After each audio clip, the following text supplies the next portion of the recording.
करुणामय माँ परम प्रभु श्री अरविंद पाद पद्म कोटि कोटि प्रणाम। माँ एक बाणी बाधा विपत्ति उत्तीर्ण होगापाई माँ कहती माँ निरंतर तुम सह रही बोली स्मरण रख, तांको आह्वान कर, से समस्त कार्य से तुमर समस्त असुविधा उद्धार करेंगे। तांकर मंत्रटी होची, हे परमा दिव्य जननी, तुम्हें होच मोर बुद्धिर ज्योति, मो अंतरात्मार पवित्रता, मो प्राणर प्रशांत सामर्थ्य, मो शरीर रे सहनशीलता। मु केवल तुमरी उपरे निर्भरता रखिछि एवं संपूर्ण रूपे तुमरी होई जीवाको चाहूछि। पथ मध्यस्थ सकल बाधा विपत्ति मत अतिक्रम कराइनियो। माँ मांकर से शाश्वत जन्म, मांकर आविर्भाव, से चेतनार उद्गिरण आज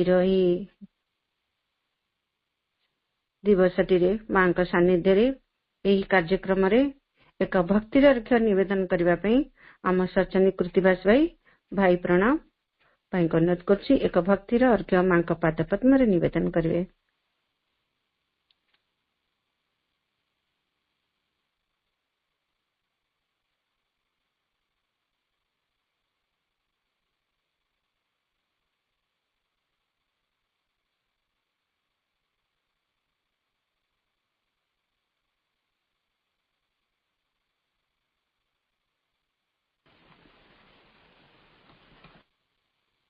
भाई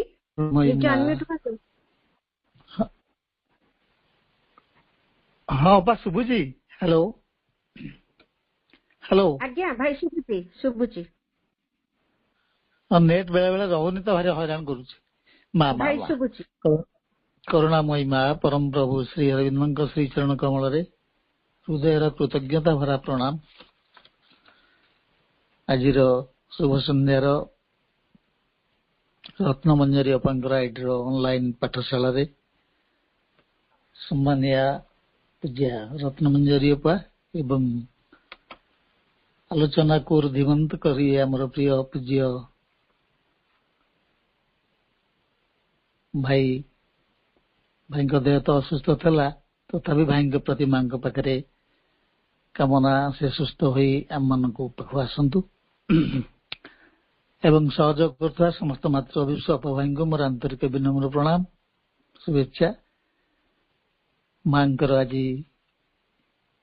148तम जन्म दिवस उत्सव समस्त व्यस्त मां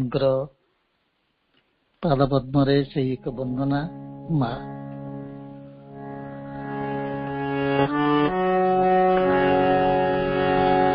प्रणति घेन माँ विश्वजननी,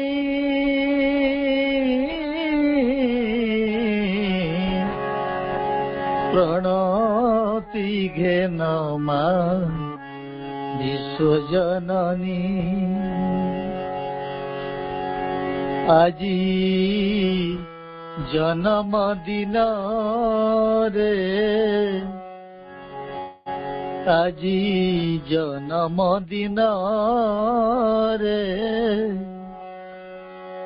तब पद कमले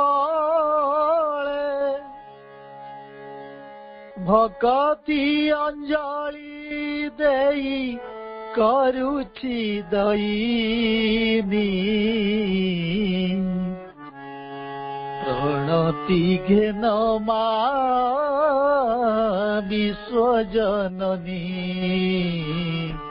प्रणति घेन माँ विश्वजननी।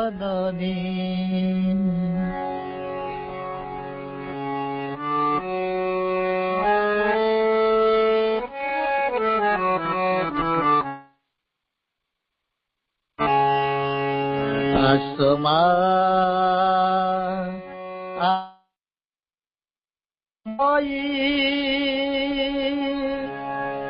आनंदे भरा गोमही, आसमा আনন্দময়ী আনন্দে ভর গোমহী তুম নাম গাই গাই যাউলে জীবন আসমা আনন্দময়ী আনন্দে ভর গোমহী আসমা আনন্দময়ী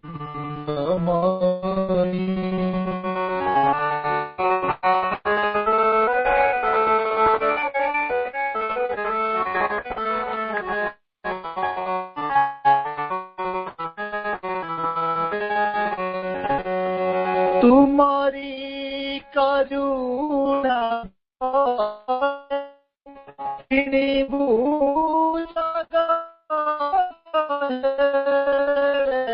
तुमरी करुणा जिणिबू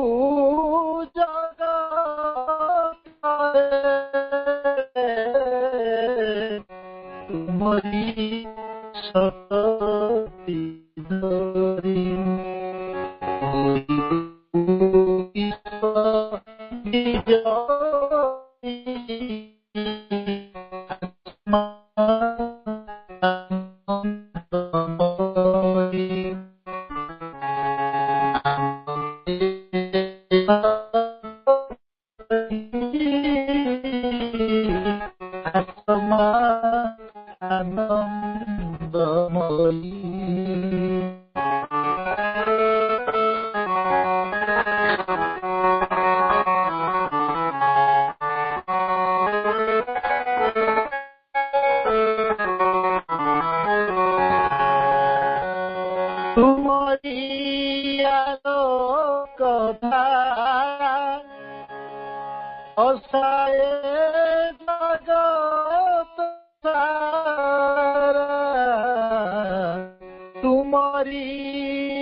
आनंदे भर गोमही आत्मा आनंदमयी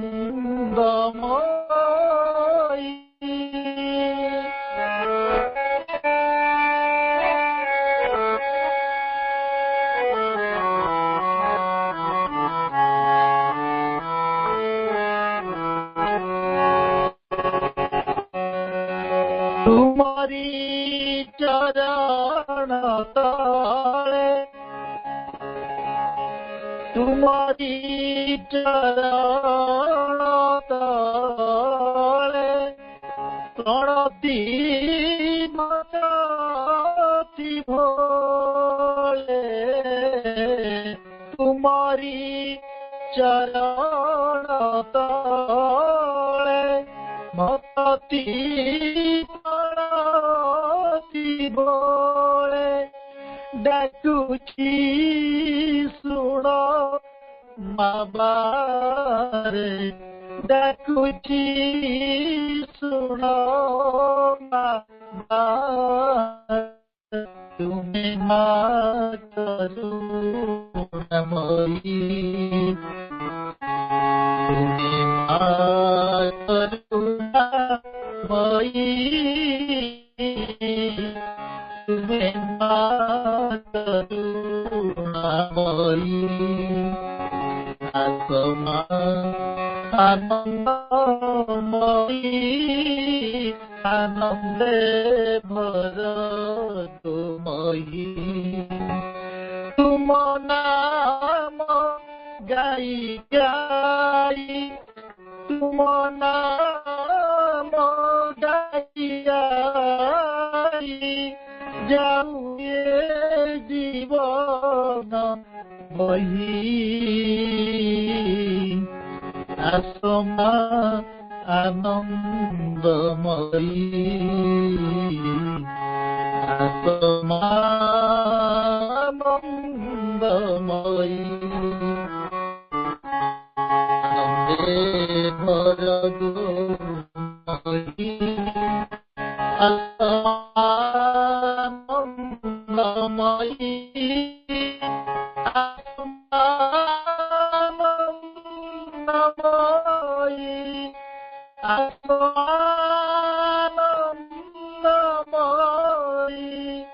आसमा आनंदमयी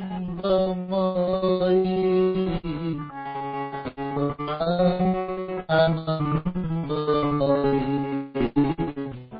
आसमा आनंदमयी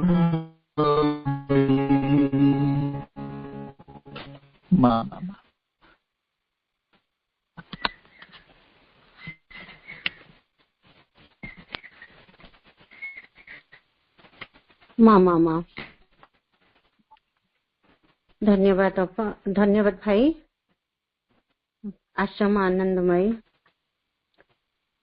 आज यही पवित्र दिवस रे श्री मांकर आविर्भाव उद्देश्य एई पृथ्वी को ग्लानि मुक्त करिबा पई साधुंकर परित्राण निमित्त दुष्कृत मानकर विनाश पई पृथ्वी रे धर्म संस्थापन उद्देश्य रे भगवान अवतार नियंती अवतार ग्रहण करी थांदी किंतु आज जो शाश्वत जन्म श्रीमांकर आविर्भाव दिवस ताहा एक अलग प्रकार भगवती जननींकर एही पृथ्वी रे मानुषी शरीर ग्रहण करी तांकर उद्देश्य आहुरी उच्चतर आहुरी ऊर्ध्वरे ताहाको बुझिबा पई हेले एही मन ताहाको बुझी पारे नाही। अति मानस को धरा पृष्ठ को उतारी आनी पार्थिव जीवन रे रूपांतर करिबा सेही महान महान आविर्भाव उद्देश्य। तेणु श्री अरविंद बारंबार कहते माँ आसी अति मानस को उतारी आनिबा निमित्त से विश्वर मूर्त हुई कार्य करुछंती एपरि एक वस्तु आनिबा सकाशे जहा आज भी जड़ जगत रे प्रकट नुहे ता उद्देश्य रहला पार्थिव जीवन रूपांतर। एही पार्थिव रूपांतर निमित्त माँ मनुष्य तनु रे आसी बर्तमान आमे आम गहन रे उपस्थित अछंती। एहाको बहुत सुंदर भाव रे मांकर एही दिवस तात्पर्य को बुझे पारे आम सब उपस्थित अछंती। आमर प्रिय आमर परिचित सम्माननीय भवेश भाई भाई प्रणाम वंदे मातरम भाई यार आलोचना को आगू नियंतो भाई प्रणाम भाई।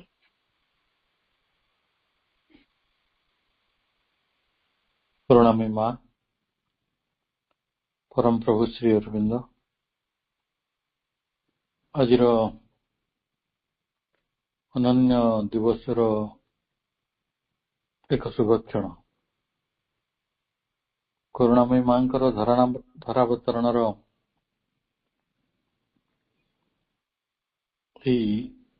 विलंबित संज जोठी माँ प्रति कृतज्ञता प्रकाश करिवार माँ को स्मरण करिवार एक अपूर्व सुयोग आमको माँ देइछंती। समस्त को आज दिवस रे अनेक अनेक शुभेच्छा स्वागत जनाउछि एवं समस्त को माँ चेतना रे अनन्य कार्यक्रम को स्वागत जनाउछि।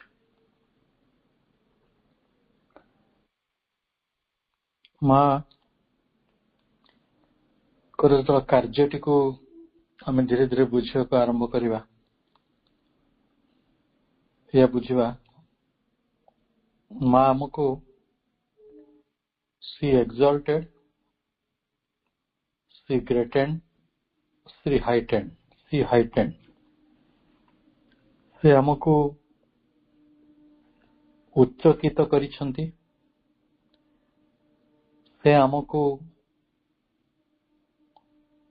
ମହାନ କରିଛନ୍ତି, ସେ ଆମକୁ ଉଚ୍ଚତା ପ୍ରଦାନ କରିଛନ୍ତି। ଆମକୁ ଏକ୍ସଲ୍ଟେଡ୍ କରିବାରେ, ଉଚ୍ଚକିତ କରିବାରେ, ଉଚ୍ଚ ପାହ୍ୟା ଦେବାରେ, ଉତ୍ତରିତ କରିବାରେ, ମଣିଷର କ୍ଷୁଦ୍ରତା ଠାରୁ ଆଉ ଗୋଟେ ଉଚ୍ଚତର ପାବଚ୍ଛକୁ ନେଇଯିବାରେ ଏବଂ ଆମ ଭଳି କ୍ଷୁଦ୍ର ସ୍ୱାର୍ଥୀ ଭୟଭୀତ ଦ୍ୱନ୍ଦ୍ୱଯୁକ୍ତ ମଣିଷକୁ ଗୋଟେ ଦିବ୍ୟତା ଭଳି ଏକ ଗୌରବରେ ଭୂଷିତ କରିବାର ଚେଷ୍ଟା କରିବାରେ ମା ଆମକୁ ଶ୍ରେଷ୍ଠାୟିତ କରିଛନ୍ତି। ଗ୍ରେଟନ୍ଡ ମା ଆମକୁ ହାଇଟେଣ୍ଡ ଉଚ୍ଚତା ପ୍ରଦାନ କରୁଛନ୍ତି। ନହେଲେ ଆମେ ଗୋଟେ ପଶୁ ମନୁଷ୍ୟ ହେଇକି ରହିଯାଇଥାନ୍ତେ।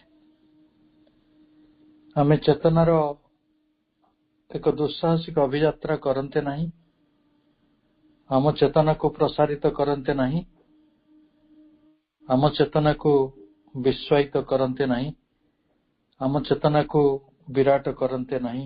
ଆମ ଅନୁଭବ, ଆମ ଜ୍ଞାନ, ଆମ ସ୍ୱପ୍ନ, ଆମ ସଂକଳ୍ପ, ଆମ ଇଚ୍ଛା ସବୁକିଛି ଅଦିବ୍ୟ ହିଁ ରହିଥାନ୍ତା, କିନ୍ତୁ ସେ ତାକୁ ଦିବ୍ୟାୟିତ କରୁଛନ୍ତି। ଆଜି ମଣିଷ ପରି ଆମେ କେବଳ ମଣିଷ ଭଳି ମାଗୁନାହୁଁ, ଆମେ ଦେବତା ପରି ମାଗି ଶିଖିଛୁ। ଆମ ଭିତରେ ଯୋଉ ଗୁଣାତ୍ମକ ପରିବର୍ତ୍ତନ ହେଇଛି ତାକୁ ଗୋଟିଏ ଶବ୍ଦରେ କହିଲେ ଏକ୍ସଲ୍ଟେସନ, ଏ ଫିଲିଂ ଅଫ୍ ଏଭମେନସିଭ। ଆମେ ମଣିଷ ଠାରୁ ନିଜକୁ ଅଧିକ ମନେ କରୁଛୁ। ମଣିଷର ସାଧାରଣ ଜୀବନର ପରିସୀମା, ତାର ଆୟତନ ଭିତରୁ ଆମେ ମୁକୁଳି ଆସି ଯଦି ଆମେ କିଛି ଗୋଟେ ମହାନତା, ଦିବ୍ୟତା ବା ଉଚ୍ଚତା ମଧ୍ୟକୁ ଗତି କରିଛୁ, ତାହେଲେ ମାଙ୍କର କୃପା କାରଣରୁ, ମାଙ୍କର ଏହି ପୃଥିବୀରେ ତାଙ୍କ ଅବତରଣ କାରଣରୁ ଏବଂ ମାଙ୍କର କାର୍ଯ୍ୟଗୁଡ଼ିକ କାରଣରୁ। ମା ସବୁବେଳେ ସେହି ପଦ୍ଧତିଟି କିପରି ଶିଖେଇଲେ? ମାଙ୍କର ଦିଟା ପନ୍ଥା। ଗୋଟେ ହେଲା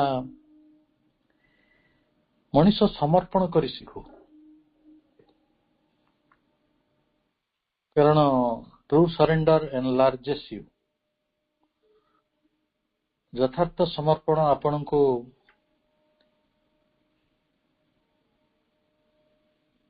ପରିବୃଦ୍ଧି ଦିଗରେ ନେଇଯାଏ, ସମୃଦ୍ଧି ଦିଗରେ ନେଇଯାଏ। ଯେତେବେଳେ ପ୍ରଭୁ ଶ୍ରୀ ଅରବିନ୍ଦଙ୍କୁ ମା ଦେଖିଲେ, ସେ କେବଳ ସମର୍ପଣ କରିଥିଲେ ଏବଂ ପରେ ସେଇ କଥାଟି, ସେଇ ଅନୁଭବଟିକୁ ବାରିଙ୍କ ଆଗରେ ଶ୍ରୀ ଅରବିନ୍ଦ ପ୍ରକାଶ କରିଛନ୍ତି। ସେ ହେଉଛନ୍ତି ସରେଣ୍ଡର ଇନକାର୍ନେଟ୍। ସମର୍ପଣ ଶରୀର ଗ୍ରହଣ କରିଛନ୍ତି, ସମର୍ପଣ ଶରୀର ଧାରଣ କରିଛନ୍ତି, ସମର୍ପଣ ଅବତରଣ ଗ୍ରହଣ କରିଛନ୍ତି। ରାଧାଙ୍କର ପ୍ରାର୍ଥନା, ଯାହା ଗୋଟେ ଫ୍ରେଞ୍ଚ ଭାଷାରେ ଲେଖା ହେଇଥିଲା, ପରେ ମା ପ୍ରଭୁ ତାକୁ ଇଂରାଜୀ ଭାଷାରେ, ପ୍ରଭୁ ନିଜେ ଇଂରାଜୀ ଭାଷାରେ ତାକୁ ଅନୁବାଦ କରିଛନ୍ତି। ଏବଂ ମାଙ୍କର ଧ୍ୟାନ ପ୍ରାର୍ଥନା, এই କେତୋଟି ଗୁରୁତ୍ୱପୂର୍ଣ୍ଣ ଦିଗନ୍ତ ରହିଛି, ଯାହା ଗୋଟିଏ କଥା ଶିଖେଇ ଦେଉଛି। ଆମେ ଆଜି ସକାଳେ ଆଲୋଚନା କରୁଥିଲେ, ମା ଆମକୁ ଏଇ କଥା ଶିଖେଇଛନ୍ତି, ତାଙ୍କ ପିଲାମାନଙ୍କୁ ଆମକୁ ଶିଶୁ ଭାବରେ ଗ୍ରହଣ କରିଛନ୍ତି। ମା ଭଳି ସେ ଉଦାର ହେଇଛନ୍ତି, ମା ଭଳି ସେ କରୁଣାମୟ ହେଇଛନ୍ତି, ମା ଭଳି ସାହାସ୍ୟ ପ୍ରେମପୂର୍ଣ୍ଣ ହୃଦୟରେ ଆମକୁ ହାତ ଧରି ଦିବ୍ୟତାର ପଥରେ ଚଲେଇଛନ୍ତି। ମା ଆମକୁ ସମର୍ପଣ ଶିଖଉଛନ୍ତି, ପ୍ରାର୍ଥନା ଶିଖଉଛନ୍ତି, କିପରି ଦିବ୍ୟ ହବାକୁ ପଡେ, କିପରି ପ୍ରାର୍ଥନା କରିବାକୁ ପଡେ, କିପରି ଚାହିଁବାକୁ ପଡେ, କଣ ସ୍ୱପ୍ନ ଦେଖିବାକୁ ପଡେ, କଣ ସଂକଳ୍ପ କରିବାକୁ ପଡେ, କଣ ଭାବିବାକୁ ପଡେ, କଣ ଶିଖିବାକୁ ପଡେ, ସବୁ କଥାର ଗୋଟିଏ ଗୁରୁତ୍ୱପୂର୍ଣ୍ଣ ଦିଗନ୍ତକୁ ସେ ନିଜେ ତାଙ୍କ ଜୀବନରେ ଉଦାହରଣ ସ୍ୱରୂପ ଆମ ଆଗରେ ରଖିଛନ୍ତି। ଯେ ମଣିଷ ହେଇ ମଧ୍ୟ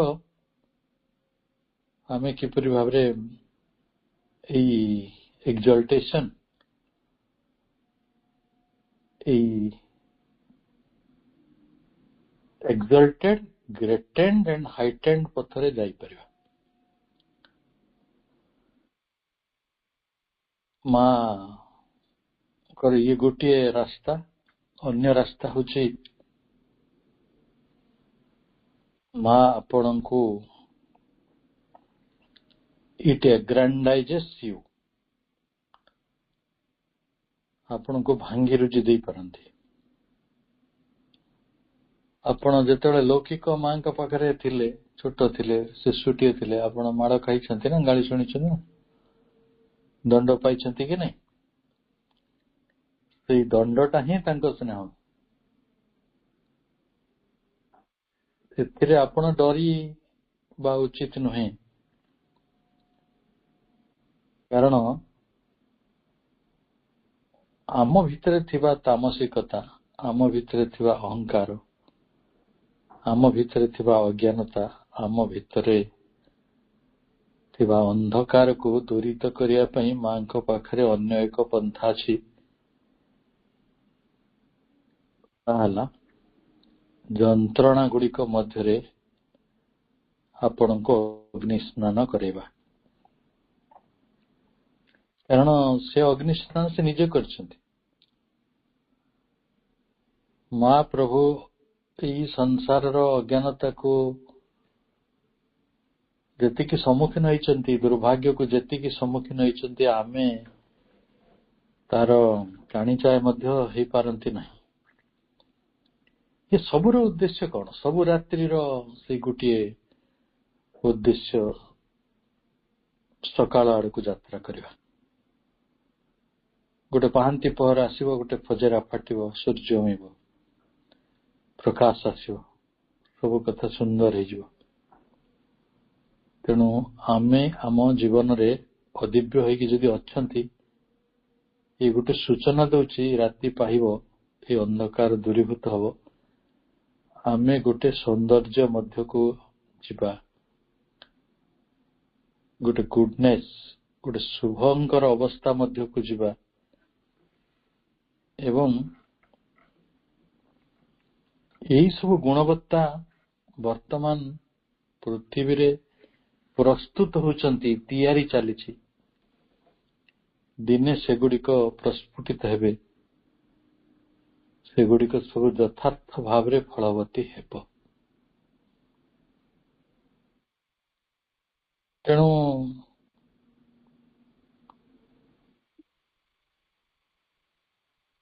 ମା ଶେଷରେ ସିଦ୍ଧାନ୍ତ କଲେ ଭଗବାନ ମା ରୂପରେ ଆସିବେ। ଭାଗବତୀ ଜନନୀ ରୂପରେ ମା ଆସିବାର ସିଦ୍ଧାନ୍ତ କଲେ, କାରଣ ବହୁ ଅବତାର ସମ୍ଭବ ହେଲା। ବହୁ ଶକ୍ତି, ବହୁ ବିଭୂତି, ବହୁ ଅବତାରଙ୍କର ଅବତରଣ ପରେ ମଧ୍ୟ ପୃଥିବୀରେ ଦିବ୍ୟତା ପ୍ରତିଷ୍ଠା କରିବା, ତାକୁ ତାର ରୂପାନ୍ତରକୁ ତ୍ୱରାନ୍ୱିତ କରିବା ସମ୍ଭବ ହେଲା ନାହିଁ।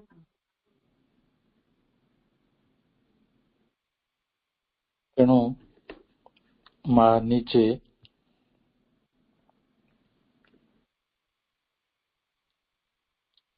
ଦିବ୍ୟ ଜନନୀ ରୂପରେ ଏଠି ଅବତରଣ କରୁଛନ୍ତି।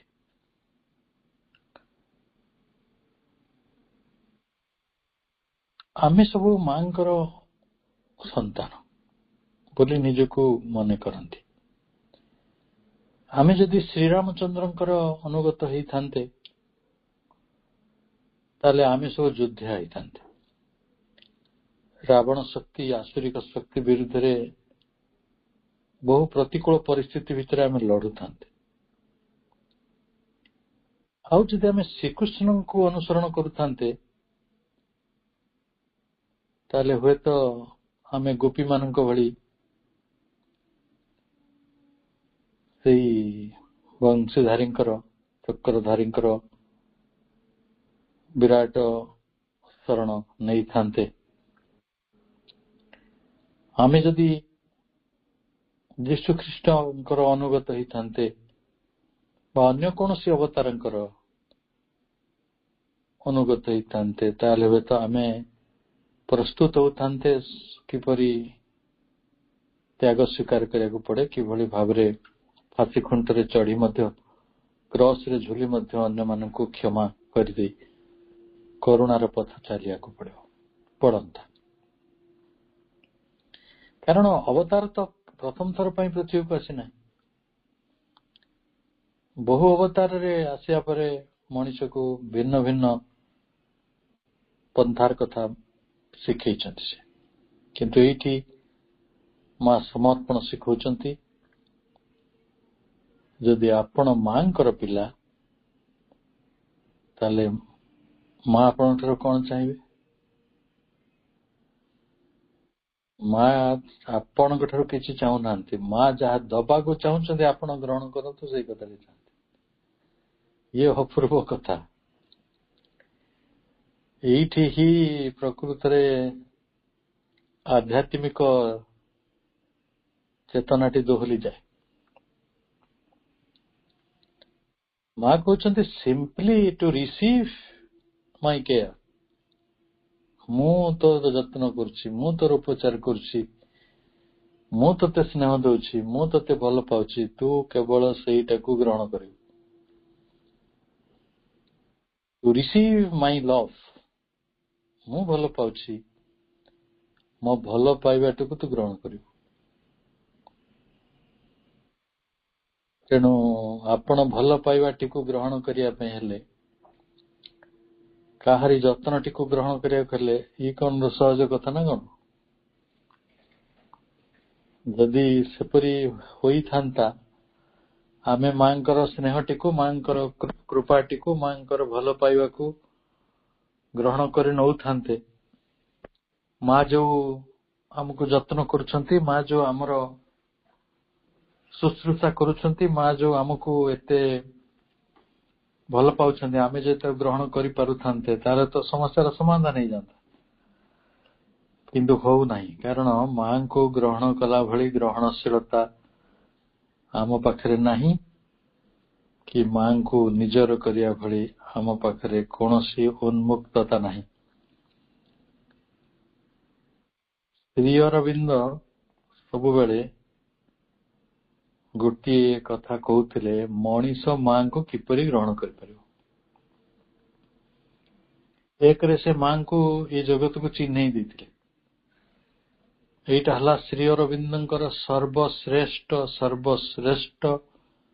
ସର୍ବକାଳୀନ ମହାନ ଅବଦାନ। ଦ୍ୱିତୀୟ କଥାଟି ହେଲା, କିପରି ଆମେ ମାଙ୍କୁ ଗ୍ରହଣ କରିପାରିବା। ମାଙ୍କୁ ଗ୍ରହଣ କରିବାର ଗୋଟିଏ ଉପାୟ ହେଉଛି, ଆମ ପାଖରେ ଯଥେଷ୍ଟ ଉନ୍ମୁକ୍ତତା ଏବଂ ଯଥେଷ୍ଟ ଗ୍ରହଣଶୀଳତା ଥିବା ଦରକାର। ଓପନନେସ୍ ଆଣ୍ଡ ରିସେପ୍ଟିଭିଟି। ଆପଣ ଲେଟରସନ ଯୋଗ ଖୋଜିବେ, ଯୋଗ ସମ୍ପର୍କରେ ପ୍ରଭୁଙ୍କର ପତ୍ରାବଳୀ ଗୁଡିକରେ ସର୍ବାଧିକ ଯୋଉ ତାଙ୍କର କି ୱାର୍ଡସ୍ ଭିତରେ ଏଇ ଓପନନେସ୍ ରହିଛି, ରିସେପ୍ଟିଭିଟି ରହିଛି, ପିସ୍ ରହିଛି, କ୍ୱାଇଟିଟ୍ୟୁଡ ରହିଛି, କାମ୍ ରହିଛି। ଏ ସବୁ ଗୁଡିକ ତାଙ୍କର କିୱାର୍ଡ। ତେଣୁ ଯଦି ଲୋକମାନେ କହୁଛନ୍ତି ପୂର୍ଣ୍ଣ ଯୋଗଟା ଗୋଟେ କଷ୍ଟ ଯୋଗ, ଯାହାଙ୍କୁ ଆପଣ କହିବେ ମାଙ୍କ, ଆଜି ମୋ ମାଙ୍କ କଥା ଅନେକ ଲୋକଙ୍କୁ କହିଛି, ଆଜି ମାଙ୍କର ଜନ୍ମଦିନ, କିଏ କିପରି ଗ୍ରହଣ କଲେ ମୁଁ ଜାଣିନି। ମୁଁ ଯାହାକୁ ଦେଖିଛି ମୁଁ ସମସ୍ତଙ୍କୁ କହିଲେ ଆଜି ମାଙ୍କର ଜନ୍ମଦିନ। ଆଉ ସେମାନେ ମୋ ଖୁସିଟା ଦେଖିକି କଣ ବୁଝିଥିବେ ମୁଁ କହିପାରୁନି, କିନ୍ତୁ ସମସ୍ତେ ସେଇ କଥାଟି କହନ୍ତି, କାରଣ ସେମାନେ ହେଲେ ଷ୍ଟ୍ରେଞ୍ଜର। ସେମାନେ ମାଙ୍କର ସେ ବିରାଟ ଦିବ୍ୟ ଜୀବନର ପରିକଳ୍ପନା ବା ତାର ଯୋଉ ଦିବ୍ୟ ଜୀବନର ଯୋଉ ସମ୍ପୂର୍ଣ୍ଣ ବ୍ଲୁ ପ୍ରିଣ୍ଟଟିକୁ ସେ ଜାଣନ୍ତି ନାହିଁ। ତେଣୁ ସେମାନେ କଣ କହନ୍ତି, ଗୋଟେ କଥା କହନ୍ତି, ଯୋଗ ଇଜ ସୋ ଡିଫିକଲ୍ଟ। ଆଉ ପ୍ରଭୁ କହୁଛନ୍ତି ଏ ଯୋଗ ଡିଫିକଲ୍ଟ। ତାର କାରଣ ହେଲା ଏଠି ଓପନନେସ୍ ଦରକାର, ଏଠି ରିସେପ୍ଟିଭିଟି ଦରକାର। ଏଠି କୌଣସି ମନ୍ତ୍ର କାମ ଦବନି, କୌଣସି ଯନ୍ତ୍ର କାମ ଦବନି, କୌଣସି ଦେବା ଦେବୀ କିଛି ପୂଜା କିଛି କାମରେ ଆସିବନି। ତେଣୁ ଏଠି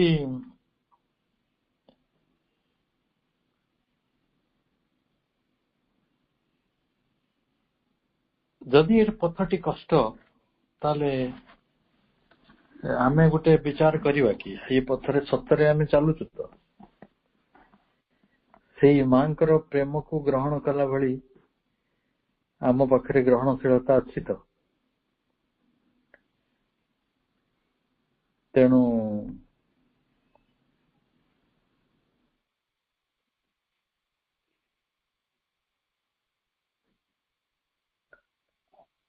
ପ୍ରଭୁ ବାରମ୍ବାର ଆମକୁ ସୂଚେଇ ଦଉଛନ୍ତି। ଯେତେବେଳେ ଆମେ ସିନ୍ଥେସିସ୍ ଚାପ୍ଟରଟିକୁ ପଢନ୍ତି, ସିନ୍ଥେସିସ୍ ଯୋଗର, ଯେ ଏଇ ଯୋଗ ଏଇ ଲକ୍ଷ୍ୟ ସବୁଠାରୁ ଦୁରୂହ। କାରଣ ଲକ୍ଷ୍ୟ ତ ଲୋକ ଜାଣିଥିଲା ମୁଖ୍ୟ, ଲକ୍ଷ୍ୟ ହଉଛି ମୁଖ୍ୟ, କିନ୍ତୁ ଏଠି ଲକ୍ଷ୍ୟ ହଉଛନ୍ତି ଦିବ୍ୟ ଜନନୀଙ୍କର ଆନନ୍ଦମୟୀ ଅବତାରକୁ ଆଣିବା, ସଚିଦାନନ୍ଦ ରୂପିଣୀ ମାଙ୍କୁ ଏଇ ଧରାଧାମରେ ସ୍ଥାପିତ କରିବା। ତେଣୁ ଲକ୍ଷ୍ୟଟା ତ ଦୂର ହୋଇଗଲା।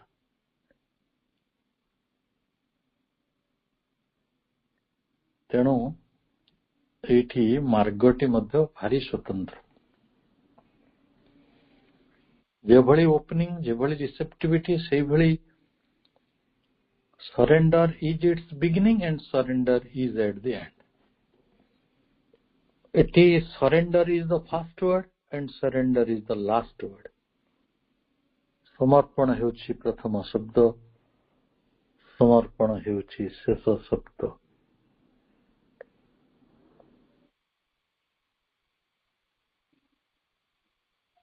ମା ଆମକୁ ଅନେକ ଯତ୍ନ ନିଅନ୍ତି, ଆମକୁ ଏତେ ଭଲ ପାଆନ୍ତି, ସେ କଥାଟିକୁ ଆମେ ବୁଝିପାରୁନାହାନ୍ତି। କାରଣ ଆମେ ଗୋଟେ ବ୍ୟକ୍ତି ମାକୁ ଖୋଜୁଛୁ, ନିର୍ବ୍ୟକ୍ତିକ ମାଙ୍କର ସ୍ନେହଟା ଆମେ ଜାଣନ୍ତି ନା। ମଳୟ ପବନ ଆମ ପିଠିକୁ ଯଦି ଛୁଇଁ ଦିଏ,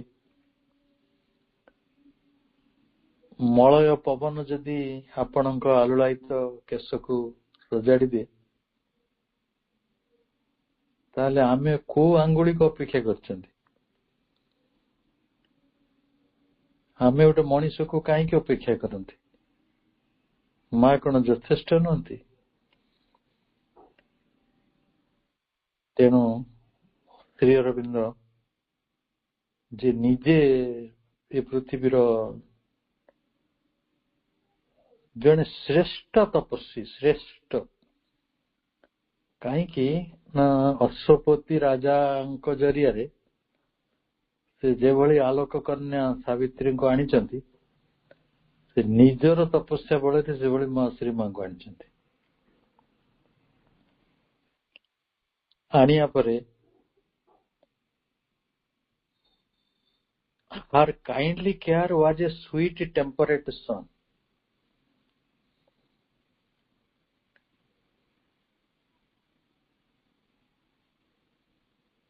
ତାଙ୍କର जो काइंडली केयर, स्नेहपूर्ण, दयापूर्ण, करुणापूर्ण ଯତ୍ନ, ସ୍ନେହ, ସେ ଯେ ଗୋଟେ ମଧୁର ସୂର୍ଯ୍ୟର ସନ୍ଦୀପନ, ଯୋଉଠି ମଧୁର ସୂର୍ଯ୍ୟର ଏକ ଉଷ୍ମତା ରହିଛି, ସେ କଥାଟିକୁ ସେ ଅନୁଭବ କରୁଛନ୍ତି। ଆଉ ମାଙ୍କର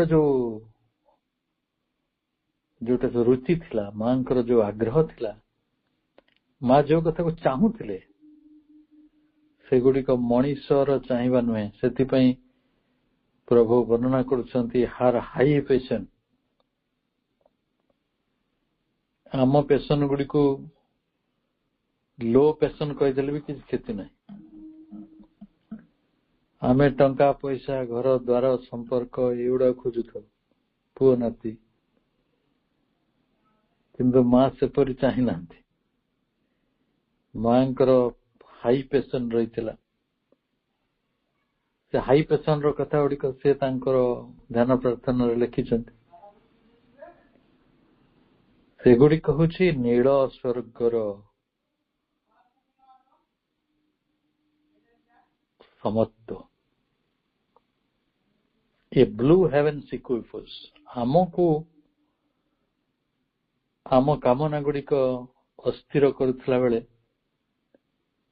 ମାଙ୍କର କାମନା ଗୋଟେ ନୀଳ ସ୍ୱର୍ଗର ପ୍ରଶାନ୍ତି ଆଡକୁ, ନୀଳ ସ୍ୱର୍ଗର ସମତ୍ଵ ଆଡକୁ, ନୀଳ ସ୍ୱର୍ଗର ସନ୍ତୁଳନ ଆଡକୁ ନେଇଯାଏ।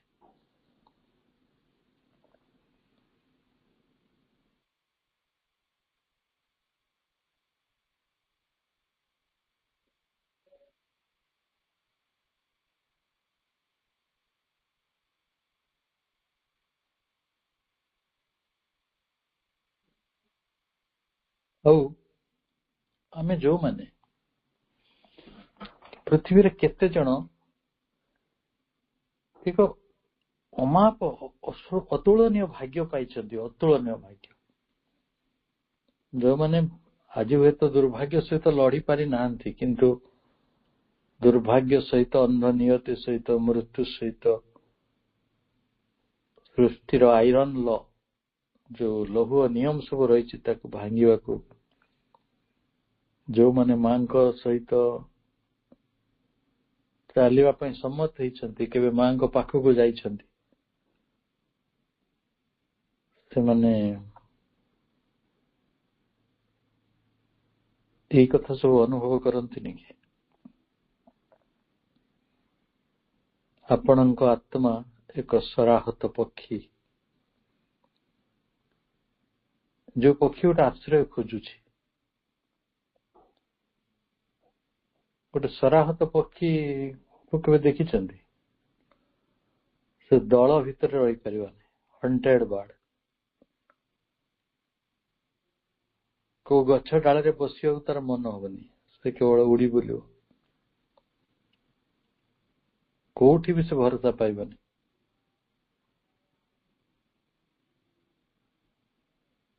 ସେ କଣ ଖୋଜୁଥିବ ଜାଣୁଛନ୍ତି? ତାର କ୍ଳାନ୍ତ ଡେଣା। ସେ କାରଣ ସରାହତ ନା, ତା ଡେଣା ଗୁଡିକ ବହୁତ ଥକି ପଡିଥିବ। ଆମେ ସେମିତି escaping with a tired wings from a world of storms। ଏଇ ଜଗତ ଏକ ଝଡର ଜଗତ, ଏଇ ଜଗତ ଏକ ଦୁଃଖର ଜଗତ, ଏ ଜଗତ ଏକ ଜଞ୍ଜାଳର ଜଗତ, ଏ ଜଗତ ଏକ ସମସ୍ୟାର ଜଗତ, ଏ ଜଗତ ଏକ ବିଷାଦର ଜଗତ, ଏ ଜଗତ ଏକ ଜଟିଳ ଜଗତ। ଝଡ ବହୁଥିବା ଜଗତରେ ଗୋଟେ କ୍ଳାନ୍ତ ଡେଣା ନେଇ ସରାହତ ପକ୍ଷୀ ପରି ଆମ ଆତ୍ମା ଉଡୁଛି। ସେ କଣ ଚାହୁଁଥିବ? ଏପରି ଗୋଟେ ଆଶ୍ରୟ, ଯୋଉ ଆଶ୍ରୟରେ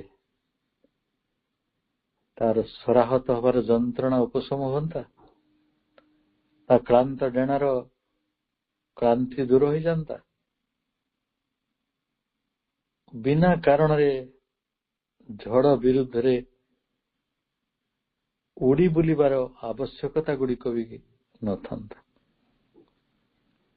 ଏଇଭଳି ଗୋଟେ ଅବସ୍ଥାରେ ନୀରବରେ ଯଦି ସେଇ ସରାହତ ପକ୍ଷୀଟି ପହଞ୍ଚିଯିବ ଗୋଟେ ପରିଚିତ ଆଶ୍ରୟରେ, ପରିଚିତ ନୀଡ଼ରେ, ସେଟା କିପରି ଲାଗିବ?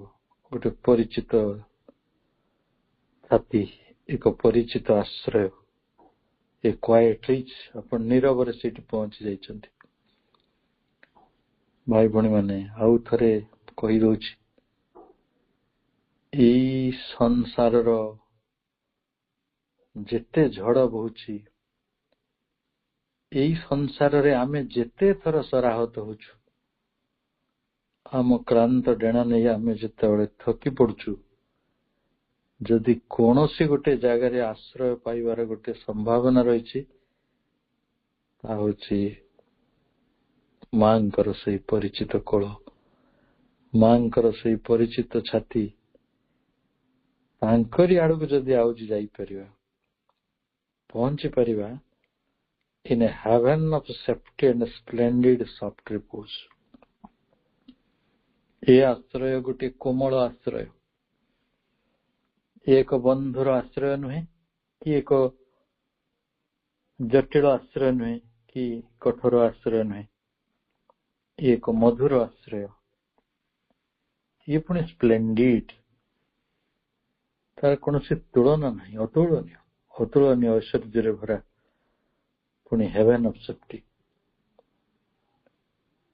ଏଇଟା ଗୋଟେ ନିରାପଦର ଅଭୟାରଣ୍ୟ, କୌଣସି ଭୟ ନାହିଁ। ଏଠି ଆପଣ କଣ ପାଇବେ ଜାଣିଛନ୍ତି? One could drink life back in streams of honey fire। ମା ହେଉଛନ୍ତି ହନି ଫାୟାର, ମାନେ ମହୁର ଅଗ୍ନି। କି ସୁପମା, ମିଠା ଅଗ୍ନି। ସେ ମିଠା ଅଗ୍ନିର ଗୋଟେ ସୁଅ ବହୁଛି, ଆମେ ସେଇ ସୁଅ ଭିତରୁ, ସେଇ ଝରଣା ଭିତରୁ ପାନ କରିପାରିବେ ଅମୃତ। ମାଙ୍କ ନିକଟକୁ ଆସିବା ଅର୍ଥ ନୀଳ ସ୍ୱର୍ଗର ପବିତ୍ର ସନ୍ତୁଳନ, ସ୍ଥିରତା ମଧ୍ୟକୁ ପ୍ରବେଶ କରିବା, ଏକ ମିଠା ସୂର୍ଯ୍ୟର ଉଷ୍ମତା ମଧ୍ୟରେ ଯିବା, ଗୋଟେ ପରିଚିତ ଛାତି ପାଖରେ ନୀରବରେ ପହଞ୍ଚିଯିବା, ଯୋଉଠି କେବଳ ଆପଣଙ୍କ ପାଇଁ ଏକ ମଧୁର ଆଶ୍ରୟ ଅପେକ୍ଷା କରିଛି, ଗୋଟେ ନିରାପଦ ଆଶ୍ରୟ ଅପେକ୍ଷା କରିଛି। ଆପଣଙ୍କ ସମସ୍ତ ତୃଷାକୁ ନିବାରଣ କରିବା ପାଇଁ ତାଙ୍କ ପାଖରେ ରହିଛି ମିଠା ମଧୁର ଅଗ୍ନିର ଗୋଟେ ସ୍ରୋତ, ଏକ ଝରଣା, ଯୋଉଠି ପହଞ୍ଚିଲା ପରେ ଆପଣଙ୍କର ସରାହତ ଚଢେଇର କୌଣସି ଯନ୍ତ୍ରଣା ନଥିବ। ଝଡ଼ ସହିତ ଖୁବ୍ ଲଢି ନିଜ ଡଣାକୁ କ୍ଳାନ୍ତ କରିଥିବା ଚଢେଇ ହୁଏତ ସେଠି ତାର ଲଷ୍ଟ ହ୍ୟାବିଟ୍ ଅଫ୍ ହ୍ୟାପିନେସ୍ କୁ ଫେରି ପାଇପାରେ। ରିକଭର, ଆପଣ ଫେରି ପାଇବେ, ପୁନରୁଦ୍ଧାର କରିପାରିବେ। କଣ ନା ଦି ଲଷ୍ଟ ହ୍ୟାବିଟ୍ ଅଫ୍ ହ୍ୟାପିନେସ୍। ଆପଣଙ୍କ ପାଖରେ ଆନନ୍ଦରେ ରହିବାର ଏକ ଅଭ୍ୟାସ ରହିଥିଲା ଆତ୍ମାର, ସେ ଆତ୍ମା ଜଡର ସଂସ୍ପର୍ଶରେ, ପ୍ରାଣର ସଂସ୍ପର୍ଶରେ, ମନର ସଂସ୍ପର୍ଶରେ ହୁଏତ ଅନେକ କିଛି ହଜେଇ ବସିଛି। ଲଷ୍ଟ ହ୍ୟାବିଟ୍ ଅଫ୍ ହ୍ୟାପିନେସ୍, ସେଇ ଆତ୍ମା, ସେ ଯୋଉ a soul fly like a hunted bird, ସରାହତ ପକ୍ଷୀ ପରି ଉଡୁ ବୁଲୁଥିବା ଏଇ ଆତ୍ମା ହୁଏତ ତାଙ୍କ ମାଙ୍କ ପାଖରୁ ତାର ସେଇ ଆନନ୍ଦର ସେଇ ଧାରାଟିକୁ ଆଉ ଥରେ ପୁନରୁଦ୍ଧାର କରିଦେବ। ଆମେ ଏଇଥିପାଇଁ ମାଙ୍କ ପାଖକୁ ଯାଉଛୁ।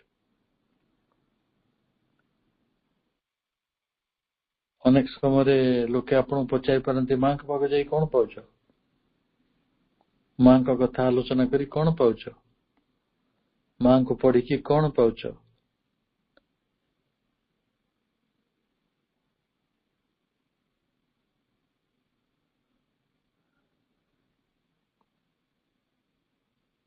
ଲୋକେ ହୁଏତ କିଏ ମିରାକଲ କଥା କହିବେ। ମୋ ଜୀବନରେ ଏଇ କଥା ଗୁଡିକ ମତେ ମିଳିଛି। ମା ଆମକୁ ଗୋଟେ ମିରାକଲ ଦିଅନ୍ତି। ମା ଯୋଉ ମିରାକଲ ଦିଅନ୍ତି ସେଟା କେହି ଦେଇପାରିବେନି। ମା କଣ କରନ୍ତି ନା recover the lost habit of happiness. ଯୋଉ ଆନନ୍ଦଟାକୁ ଆପଣ ହରେଇ ବସିଛନ୍ତି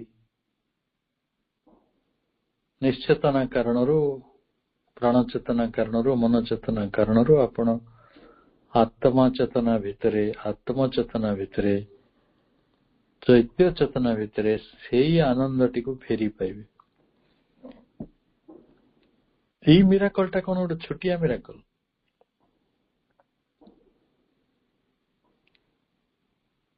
ଆମ ଦୁନିଆର ଯେତେ ଟଙ୍କା ଅଛି, ଆମ ଦୁନିଆର ଯେତେ ସମ୍ପର୍କ ଅଛି, ଆମ ଦୁନିଆର ଯେତେ ଗାଡି ଅଛି, ଆମ ଦୁନିଆର ଯେତେ ଔଷଧ ଡାକ୍ତର ଅଛନ୍ତି, ଆମ ଦୁନିଆର ଯେତେ ଭଲ ଖାଦ୍ୟ ଅଛି, ଆମ ଦୁନିଆର ଯେତେ ସୁନ୍ଦର ପାନୀୟ ରହିଛି,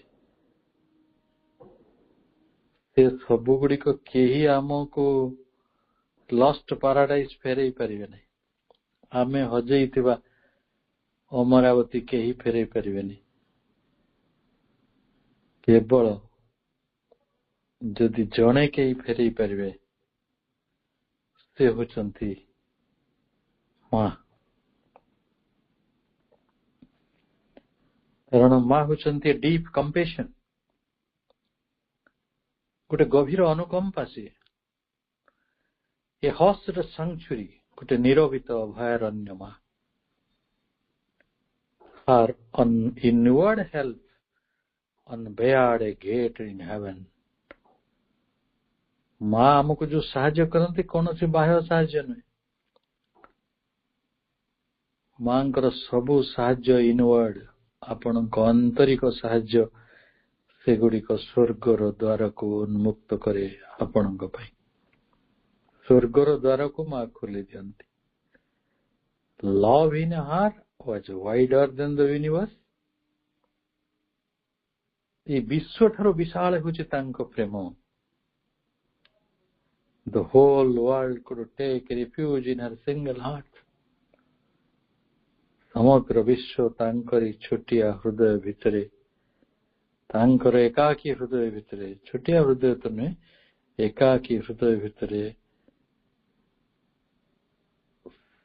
ଆଶ୍ରୟ ଗ୍ରହଣ କରିଛି। ସେ ଏ ବିଶ୍ୱଠାରୁ ମହାନ ତାଙ୍କର ପ୍ରେମ, ଏ ବିଶ୍ୱଠାରୁ ବଳିୟାନ, ଏ ବିଶ୍ୱଠାରୁ ଅତି ବଡ଼ ତାଙ୍କର ପ୍ରେମ। The whole world could take refuge in her single heart. ମାଙ୍କର ଆଶ୍ରୟକୁ ଯଦି ଆମେ ଏଇଭଳି ବୁଝିବା, ମାଙ୍କର ଦାନକୁ, ମାଙ୍କର ସାହାଯ୍ୟକୁ, ମାଙ୍କର କରୁଣାକୁ, ମାଙ୍କର ଅବଦାନକୁ, ତାହେଲେ ହୁଏତ ତାଙ୍କ ଏଇ ପୃଥିବୀକୁ, ଆମ ନିକଟକୁ ମଣିଷ ହୋଇ ଆସିବାର ଯେଉଁ ସାର୍ଥକତା ରହିଥିଲା, ଯେଉଁ ଅର୍ଥ ରହିଥିଲା, ହୁଏତ ସେ କଥାଟି ପ୍ରକାଶିତ ହବ। ନହେଲେ ଆମେ ସେଇଭଳି ଅଙ୍କ କଷୁଥିବା। ମା ଯଦି ଦିବ୍ୟ ଜନନୀ ତାଙ୍କ ମଣିଷ ରୂପରେ ଆସି ମଣିଷ ଭଳି ଦୁଃଖ କଷ୍ଟ ମୃତ୍ୟୁ ଗୁଡିକ ଭୋଗ କରିବାର ଆବଶ୍ୟକତା କଣ ଥିଲା? ଆମ ଅଙ୍କ କଷା ସରିବ ନାହିଁ କି ଆମେ ତାଙ୍କୁ ଗ୍ରହଣ କରିପାରିବାନି। ତାଙ୍କୁ ଗ୍ରହଣ କରିବା ପାଇଁ ଯୋଉ ଉପନ୍ୟାସ ଦରକାର, ତାଙ୍କୁ ଗ୍ରହଣ କରିବା ପାଇଁ ଯୋଉ ରିସେପ୍ଟିଭିଟି ଦରକାର, ସେ ସବୁ ଗୁଡିକ ଆପଣଙ୍କୁ ପ୍ରାପ୍ତ ହଉ ତାଙ୍କ ପରମ ପ୍ରେମର ଆୟୁଧ ନେଇ। ସେ ଧରାଧାମରେ ଅବତରଣ କରିଛନ୍ତି। ରୂପାନ୍ତରକାରିଣୀ ଶକ୍ତିକୁ ବ୍ୟବହାର କରି ସେ ମନୁଷ୍ୟ ଜାତିକୁ ରୂପାନ୍ତରିତ କରିବେ ଏବଂ ଏକ ନୂତନ ଜାତିର ସ୍ଥାପନା କରିବେ। ବିରାଟ ତାଙ୍କର କାର୍ଯ୍ୟ। ତାଙ୍କ ହୃଦୟଠାରୁ, ତାଙ୍କ ପ୍ରାଣଠାରୁ, ତାଙ୍କ ମନଠାରୁ ଆହୁରି ଏକ ବିଶାଳ अस्तित्व जहा आमको आंतरिक भाव में साहाय्य कर स्वर्गर से द्वार गुड़िक तोरण गुड़िक खोलदेवाई आम से कथाटी को चिन्हु एभली एक अभिलाष सहित एभली एक संकल्प सहित एभली एक आशुरा सहित आज बाणी सभा ये रखुच्छी समस्त को अनेक शुभेच्छा शुभरात्रि बंदे मातरम।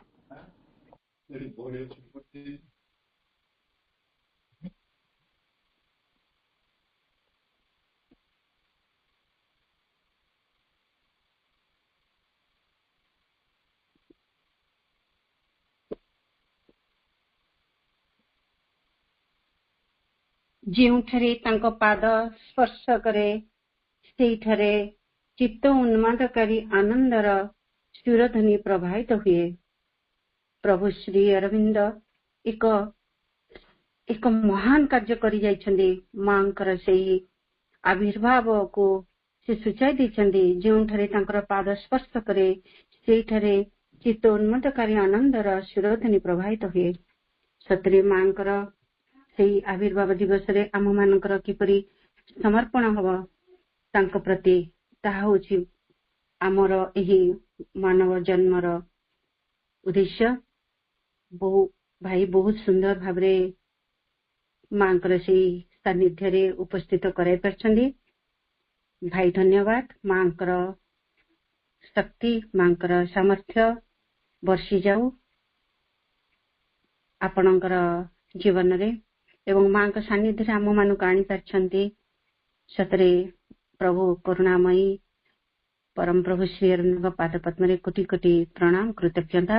ଭାଇଙ୍କୁ ସମସ୍ତ ଭାଇଙ୍କ ତରଫରୁ କୃତଜ୍ଞତା ଛଡା ଆଉ ସେଇ କୃତଜ୍ଞତା ଶବ୍ଦଟି କେବଳ ମାଙ୍କ ପାଖରୁ ହିଁ ଆସିଛି।